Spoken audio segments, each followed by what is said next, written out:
सुमन अपनी सास के कमरे में उन्हें नाश्ता करने के लिए बुलाने जा रही थी। तभी उसके कदम रुक गए। उसकी सास अपने बेटे को समझाते हुए कह रही थी, देखो बेटा, समधन जी ने अपना घर बेचकर जो रुपए दिए थे उससे हमारा बंगला बन चुका है। अब उन्हें यहाँ रखने की कोई ज़रूरत नहीं। ये हमारा घर है, कोई वृद्धाश्रम नहीं। वो अब हमारे लिए बोझ हैं। अब उन्हें वृद्धाश्रम जाने के लिए कह दो। गलती से बहू ने भी सब सुन लिया। उसे बहुत पीड़ा महसूस हुई। उसकी आंखों में जल भर आया और वह सोचने लगी, माँ ने तो यही सोचकर अपना घर बेचकर यहाँ रुपए लगा दिए कि अब तो अंतिम समय तक यहीं रहना है, और मम्मी जी अब उन्हें बोझ कह रही हैं। वह रोते हुए अपने कमरे में चली गई। नाश्ता उसने डाइनिंग टेबल पर रख दिया था। थोड़ी देर के बाद अरुण रूम में आया तो उसे रोते हुए देखकर हैरान रह गया। वो कहने लगा, अरे तुम रो क्यों रही हो सुमन? सुमन गुस्से से भरी हुई कहने लगी, तुम लोग माँ बेटे मिलकर क्या बातें कर रहे थे? मुझे सब पता चल गया है। क्या मेरी माँ अब तुम्हारे लिए बोझ बन गई है? जब माँ रुपए दे रही थी तब तो तुम उनकी कितनी तारीफ कर रहे थे। वो सारी बातें झूठी थी ना? तुम भी औरों की तरह मतलबी निकले। कहते कहते उसकी आवाज़ डूब सी गई। अरुण उसके पास आया और धीरे से उसके कंधे को पकड़कर उसकी ठुड्डी को अपनी उंगली से ऊपर उठाते हुए बोला, बस इतने सालों में तुम मुझे इतना ही समझ पाई हो? अरे तुमने सुन भी लिया तो क्या हुआ? माँ कुछ भी बोलेगी तो क्या मैं वही सब करने लगूंगा?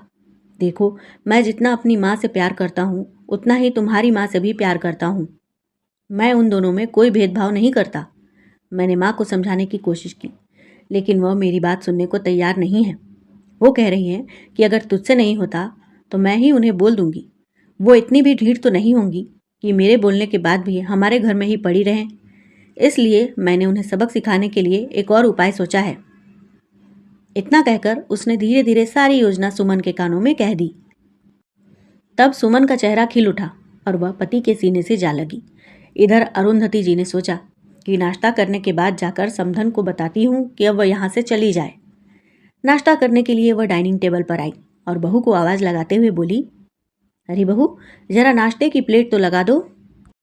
सुमन अपने आंसू पोंछकर चेहरा ठीक करके बाहर आई और अपनी सास को नाश्ता देने के बाद एक प्लेट में नाश्ता निकालकर अपनी माँ को ऊपर वाले कमरे में देने के लिए जाने लगी।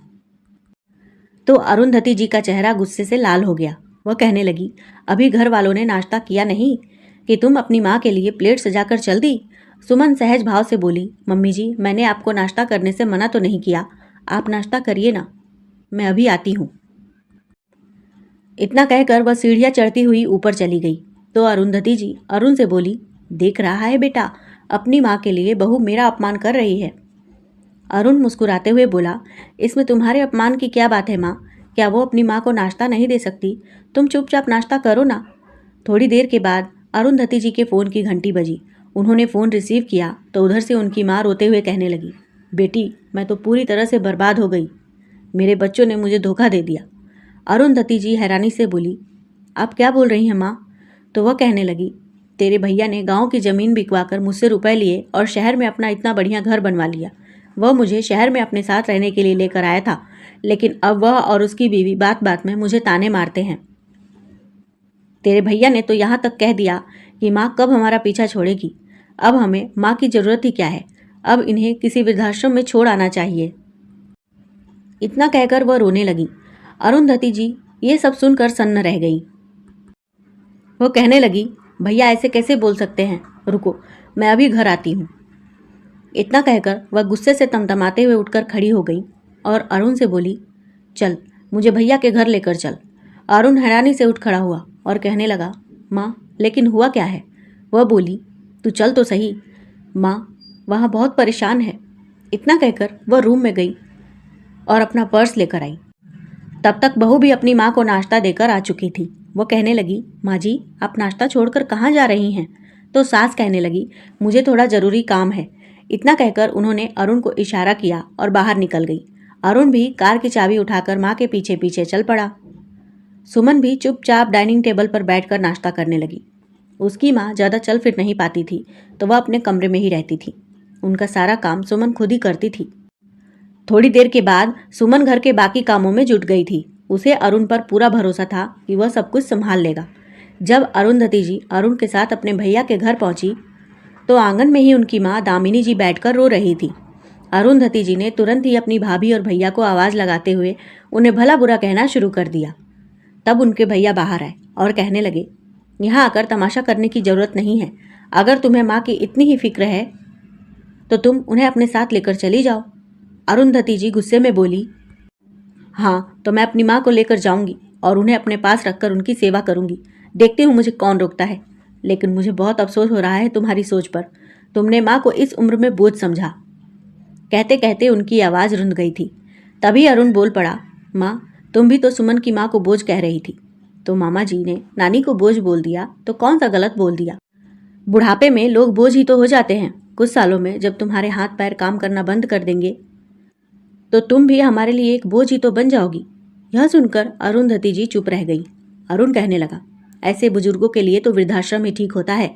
तुम नानी को भी वृद्धाश्रम भेज दो, मैं अपनी सास को भी वृद्धाश्रम भेज देता हूँ और उसके बाद तुम भी वृद्धाश्रम जाने की तैयारी कर लेना। सब साथ में मिलजुल कर वहाँ आराम से रहना। अरुंधति जी का गला सूखने लगा। वह दबी हुई आवाज़ में बोलने लगी कि अरे मैं अपनी माँ के बारे में ऐसा कैसे सोच सकती हूँ, और तू भी अपनी माँ के सामने ऐसी बातें करेगा।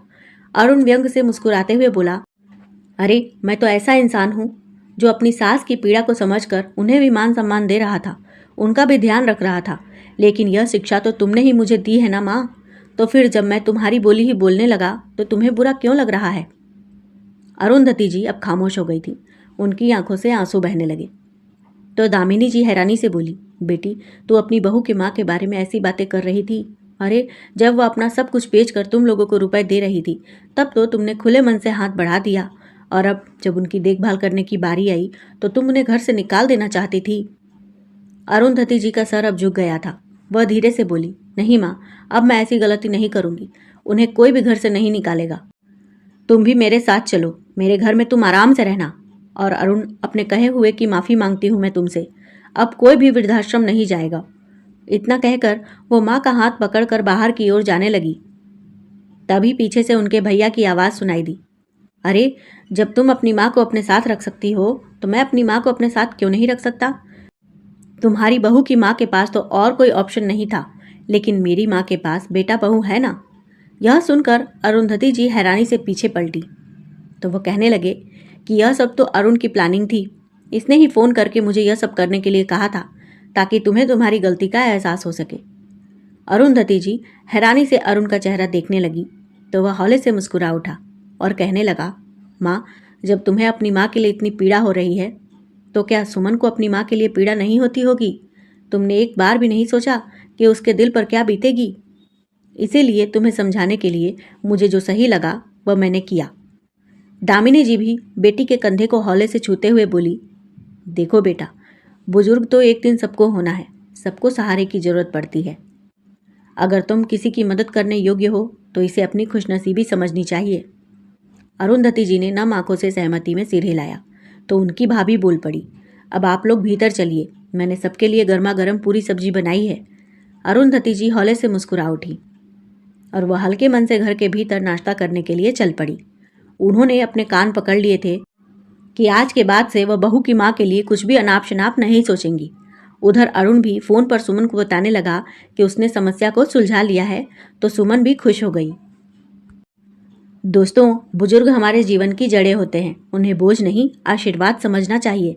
समय बदलता है लेकिन संवेदनाएं और रिश्तों की कीमत हमेशा बनी रहती है। जैसा व्यवहार हम आज अपने बड़ों के साथ करेंगे वैसा ही कल हमें अपने बच्चों से मिलेगा। तो दोस्तों, अगर कहानी पसंद आई हो तो कथा संचय चैनल को सब्सक्राइब जरूर कर लीजिएगा। धन्यवाद।